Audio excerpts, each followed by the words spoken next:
Sidang kasus pembunuhan Yosua membuka kotak Pandora yang sejak awal disembunyikan lewat rekayasa Verdi Sambo. Sebagian sudah terjawab, namun dua hal, yakni soal motif dan kaitannya dengan klaim Putri diperkosa Yosua, serta teka-teki penembakan Yosua masih menunggu pembuktian dalam persidangan. Apakah unsur pembunuhan berencana sejauh ini sudah terpenuhi? Sudah bergabung bersama kami untuk membahasnya Kuasa Hukum Richard Eliezer Roni Talapesi dan Ahli Hukum Pidana Jamin Ginting. Bang Roni, Pak Jamin apa kabar? Baik, selamat sore. Baik, selamat sore. Selamat sore untuk Anda berdua.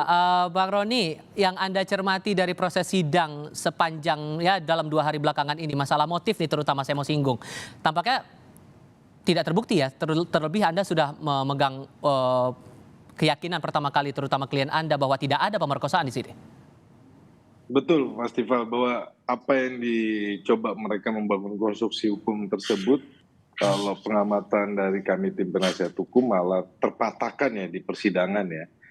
Dan juga pun dari saksi yang sudah dihadirkan, kemudian dari ahli yang kemarin kriminolog menyampaikan bahwa motif tersebut juga bukan berarti menggugurkan pembunuhan berencananya. Tapi dalam motif yang coba dibangun terkait dengan yang situasi di Magelang, nah itu juga pun disampaikan oleh ahli Profesor Mustafa menyampaikan, ada kan seorang polisi harusnya melakukan visum, tanpa visum apa yang disampaikan terkait Magelang itu terbantahkan, tidak bisa diterima ya sebagai orang yang mengerti hukum, seorang yang anggota Polri yang mengerti hukum ya. Itu yang kemarin kan disampaikan. Jadi menurut kami kalau terkait dengan motif, saya pikir bahwa susah ya untuk dibuktikan ya. Susah untuk dibuktikan berarti secara tidak langsung Anda menilai bahwa ya sudah gugurkan saja motif ini? Ya kalau mereka mau bertahan seperti itu silakan, itu kan hak pembelaan dari pengacaranya FS dan PC ya. Tapi kan keterangan mereka berubah-berubah ini. Kemarin mereka sampaikan bahwa PC itu dalam waktu dia istirahat, ketika di Duren 3, kemudian sisi lainnya dia sampaikan bahwa dia menutup telinga, keterangan pemeriksaan. Kemudian juga pun FS dulu bilang senjatanya baby Glock, tetapi dalam persidangan dia bilang Wilson Combat. Sebenarnya banyak perubahan itu dari pihak mereka. Oke. Terus kemudian kalau perencanaannya, Mas Tifal, kita lihat ini sudah terlihat bahwa ini ada perencanaan. Di mana mereka memilih lokasi Duren 3, di mana lokasi Duren 3 itu tidak ada CCTV. Nah, situ sudah mulai mereka berpikir tentang lokasi. Nah, kemudian kalau yang kemarin disampaikan oleh ahli kriminolog, seseorang otak dari pembunuhan berencana itu adalah cirinya adalah coba untuk mengaburkan TKP. Nah, kalau kita kemudian kaitkan dengan proses sidang hari ini kan menunjukkan 2 kamera CCTV di Saguling dan 1 kamera pemantau di dekat TKP. Nah, visualnya menunjukkan ini di lantai 1. Akhirnya kan kemudian menuai reaksi dari klien Anda nih menyebutkan seandainya kalau ada CCTV di lantai yang berikutnya begitu yang menunjukkan bagaimana perencanaan ini, makin kuatlah unsur pembunuhan berencana ini. Gimana tuh? Iya Mas Tifal, kita tidak mau berdebat terkait dengan yang disampaikan bahwa senjata Steyer itu kalau belok kiri itu ada tangga-tangga darurat. Sebenarnya itu tidak diteruskan sama pengacaranya FS. Nah itu ada tangga-tangga juga karena saya sudah saya waktu rekonstruksi kan saya masuk, saya lihat rumah itu tersebut. Tetapi perdebatan ini adalah betul kata klien saya, dia konsisten ya. Seandainya ada CCTV lantai 2, lantai 3, tidak mungkinlah para terdakwa yang lain ini berbohong di depan persidangan. Gitu. Jadi pertanyaannya CCTV lantai 2, lantai 3 di mana? Itu sudah saya tanyakan kepada saudara Verdi Sambo, saya tanyakan di mana CCTV tersebut rusak. Nah ini coba terkait dengan sarung tangan. Sarung tangan klien saya tidak pernah menyampaikan Verdi Sambo memakai sarung tangan itu dari rumah Saguling. Tetapi keterangan klien saya adalah Verdi Sambo memakai sarung tangan adalah di rumah Duren 3, di dalam rumah Duren 3. Nah kalau dikuatkan dengan kesaksian dari saudara Romer bahwa dia melihat saudara Ferdi Sambo turun dari mobil, senjata AS jatuh, sudah memakai sarung tangan. Tetapi kan CCTV-nya hari ini yang ditunjukkan juga kan tidak jelas. Kenapa? Hanya di lantai Karena 1 itu tadi ya? bukan ini yang CCTV yang ini, Oke. yang di rumah Duren 3, ini yang pelan ini. Itu tangan kanannya Ferdi Sambo itu masuk ke dalam kantong sebelah kanan. Jadi terlihat sekali ketika saudara Romer melihat Ferdi Sambo yang jatuh pistolnya itu tidak dibantah oleh saudara Ferdi Sambo, tetapi terkait dengan sarung tangan itu dia coba membantah ya. Tapi di sini kan terlihat bahwa tangan kanan itu masuk ke dalam kantong. Maka ini masalahnya karena tidak tertangkap saja di kamera CCTV itu tadi yang tidak jelas terlihat, begitu? Tidak jelas, tapi yang disampaikan oleh klien saya adalah CCTV yang ada di dalam rumah Duren 3. Begini, peristiwa pidana ini sudah utuh, tetapi skenarionya adalah mereka coba untuk menyudutkan Richard Eliezer dalam hal ini bahwa keterangannya berubah-ubah. Perlu ketahui oleh publik, yang paling banyak berubah itu dari mereka. Oke, nah Pak Jamin sekarang mencermati, berubah-ubah. Sorry saya potong ya Bang ya, Pak Jamin Anda mencermati dari proses sidang hari ini terutama masalah motif dan rekaman CCTV yang diputarkan dalam sidang hari ini gimana tuh? Ya Mas, jadi kalau terkait dengan motif dalam konstruksi pembuktian di pengadilan, ini justru menunjukkan adanya suatu pembunuhan berencana. Setiap pembunuhan berencana pasti ada motif. Kalau tidak ada motif, itu bukan pembunuhan berencana, biasanya itu pembunuhan seketika, ya. Contohnya karena bela paksa, berantem, lalu membunuh. Tapi kalau orang ingin melakukan pembunuhan dengan perencanaan, maka ada alasan orang tersebut kenapa orang itu ingin membunuh orang itu karena suatu perencanaan. Apakah karena dia dendam, apakah dia karena dia membela diri atau untuk menghilangkan bukti untuk membunuh orang tersebut. Itulah yang disebut pembunuhan berencana. Di motif tersebut diangkat supaya muncul adanya rencana pembunuhan, begitu. Masalahnya perencanaannya ini yang tidak terlihat secara langsung begitu dalam kamera CCTV yang ditunjukkan dalam sidang hari ini, Pak. Itu bukan perencanaan namanya. Itu bukan perencanaan, itu yang tidak ditunjukkan. Itu kan yang tidak ada, cuma masalah sarung tangan. Sarung tangan itu tidak bagian kecil dari suatu pembuktian perencanaan. Bukan berarti kalau orang yang tidak terbukti adanya sarung tangan, dia tidak terbukti melakukan pembunuhan berencana, bukan itu. Enggak seperti itu konteksnya. Jadi perencanaan itu adalah suatu kejadian di mana orang itu telah mempersiapkan dengan maksud untuk melakukan perbuatan pidana seperti yang dikehendakinya, dengan waktu tertentu, dengan alat yang sudah dipersiapkan, dengan cara. Bahkan untuk menghilangkan jejak setelah melakukan tindak pidana itu telah dipersiapkan dengan baik. Nah, itulah perencanaan. Nah, kalau instrumen yang dilakukan, contohnya salah satunya dengan melakukan eksekusi sendiri atau menyuruh orang lain.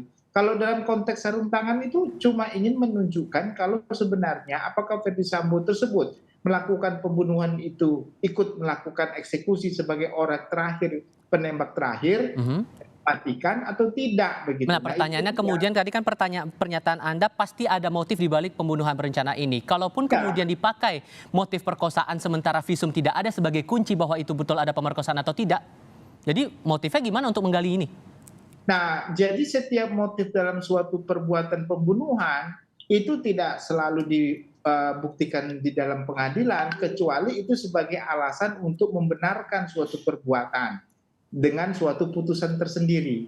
Tetapi kalau dalam rangka hanya ingin mengetahui saja, dia nggak perlu buktikan secara gamblang ini motifnya, terus nanti buktinya ini nggak perlu. Dia cuma bilang, oh ini karena saya merasa ditipu, saya maka melakukan pembunuhan terhadap dia karena saya kesal gitu. Nah, penipuan sendiri harus dibuktikan secara sederhana.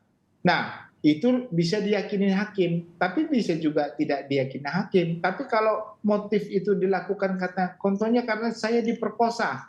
Nah, pemerkosaan itu dalam konteks pasal tersendiri 285 harus dibuktikan tersendiri dengan konteks pasal 285. Nah, apakah pelecehan? Nah, sekarang kan konsistensi ini perlu. Mulai dari pelecehan, pemerkosaan, itu pidana yang berbeda-beda. Apalagi penganiayaan. Membanting kan itu penganiayaan ya. Nah, itu pasal yang harus berbeda-beda. Nah, terkait dengan unsur ini, Pak Jamin, dengan unsur pasal 340 yang didakwakan kepada para terdakwa, melihat fakta-faktanya sedemikian, apakah semakin menguat atau mengarah ke motif yang lain? Kalau tidak ada lagi motif yang lain yang disampaikan oleh penasihat hukumnya, nggak ada lagi motif. Satu-satunya motif yaitu, cuma nggak ada konsistensi aja kan, karena dari awal dia bilang motifnya adalah pemerkosaan, Hmm. lalu ada pelecehan seksual, berikut dengan banting-membanting kan begitu setelah pemerkosaan. Nah ini kan harus ada konsistensi. Kalau konsistensinya contohnya lah adalah pemerkosaan, dia tinggal buktikan aja bukti pemerkosaannya apa, visumnya apa, dan itu menjadi dasar bagi hakim, oh dia membunuh karena dia diperkosa, lalu dia membuat rencana pembunuhan. Jadi dengan motif itu ada suatu perencanaan. Dengan motif itulah maka muncul perencanaan. Hmm. Kalau nggak ada motif nggak akan ada perencanaan. Itu namanya seketika dalam konteks pembinaannya. Oke. Oke, nah kita coba singgung untuk hal yang kedua. Tadi sudah soal motif, sekarang perihal penembakannya sendiri nih Bang Roni. Bang Roni, dari klien Anda juga tetap menyebutkan dalam fakta persidangan bahwa tidak hanya dia sendiri, tidak hanya Eliezer sendiri yang menembak, tapi juga tapi juga Ferdi Sambo ikut menembak Nopriansah Yosua Huta Barat. Ada keterangan-keterangan ahli, terutama yang beberapa waktu lalu sempat menyebutkan bahwa ada tembakan lain begitu. Dari ahli balistik yang menyampaikan hal sedemikian. Sementara Ferdi Sambo berkilah dia tidak ikut menembak. Gimana cara Anda bisa membuktikan bahwa Ferdi Sambo memang ikut terlibat? Mas Tifal, sebenarnya begini, di TKP Duren 3 itu lihat saja siapa yang bergerak maju, siapa yang diam di tempat. Karena kalau klien saya, dari keterangan dari yang sudah di persidangan, dia tidak yang bergerak maju ke depan itu adalah Ferdi Sambo. Begini loh, kita logikanya sederhana saja. Klien saya, kalau dia tidak bergerak maju, tidak mungkin dia nembak tuh begini loh, sampai apa namanya, ngukur sampai di depan, di belakang kepala gitu loh. Itu. Jadi yang bergerak maju inilah yang menembak ke belakang kepala dari almarhum Joshua. Kan terbukti di persidangan yang bergerak maju ke depan itu adalah Ferdi Sambo. Kemudian keterangan dari Kuatmaruf kan sempat sampaikan bahwa saya takut karena Bapak lihat-lihat ke belakang takutnya saya ditembak juga. Ini kan sebenarnya udah keceplosan di persidangan. Itu menggambarkan bahwa Ferdi Sambo itu memegang senjata. Yang Anda bilang maju ke depan itu adalah Ferdi Sambo, bukan klien Anda? Iya, Ferdi Sambo. Itu kan disampaikan oleh Kuatmaruf. Dan juga kan hasil dari poligrafnya Kuatmaruf yang menyampaikan bahwa dia tidak melihat Ferdi Sambo menembak, bohong. Kemudian hasil poligraf dari Ferdi Sambo yang sampaikan dia tidak menembak, itu juga hasilnya bohong. Nah ini sebenarnya fakta persidangan sudah terlihat, yang kami pikir bahwa